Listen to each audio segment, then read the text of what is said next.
पुराने वक्तों की बात है। एक इलाके में बाबा जी का इंतकाल हो गया।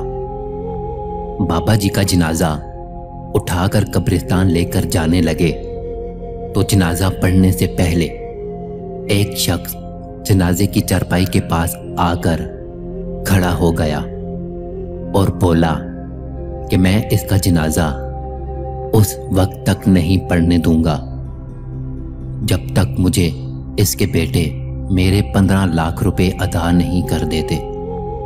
ये सुनकर पास खड़े बेटे बोले कि हमारे वालिद ने हमें ऐसा कुछ नहीं बताया था कि मैंने किसी के पैसे देने हैं, इसलिए हम ये पैसे नहीं देंगे।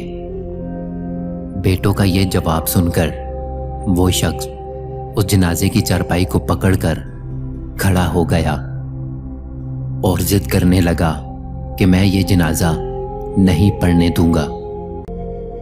और ये सारा मामला देखकर मौलवी भी पीछे हट गया और ये सारा मामला लोग देख रहे थे कि जनाजा भी वो शख्स नहीं पढ़ने दे रहा और बेटों ने भी जिद लगाई हुई है कि ये पैसे हम नहीं देंगे।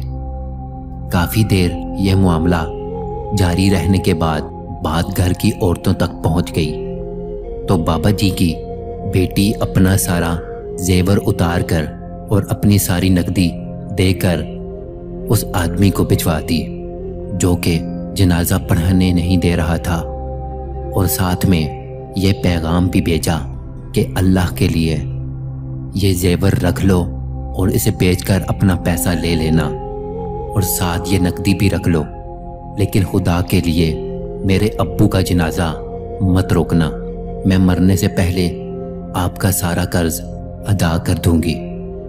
अब वो शख्स जो चारपाई पकड़कर खड़ा था वो सारे मुजमे को मुखातिब करके बोला कि असल बात यह है कि मैंने मरने वाले शख्स से 15 लाख रुपए लेने नहीं थे बल्कि देने थे, क्योंकि मैं इसके किसी वारिस को जानता नहीं था, इसलिए मैंने ये खेल खेला। लेकिन अब मुझे पता चल चुका है कि इसका कोई वारिस नहीं है सिवाय एक बेटी के, और इस शख्स का कोई बेटा भी नहीं है।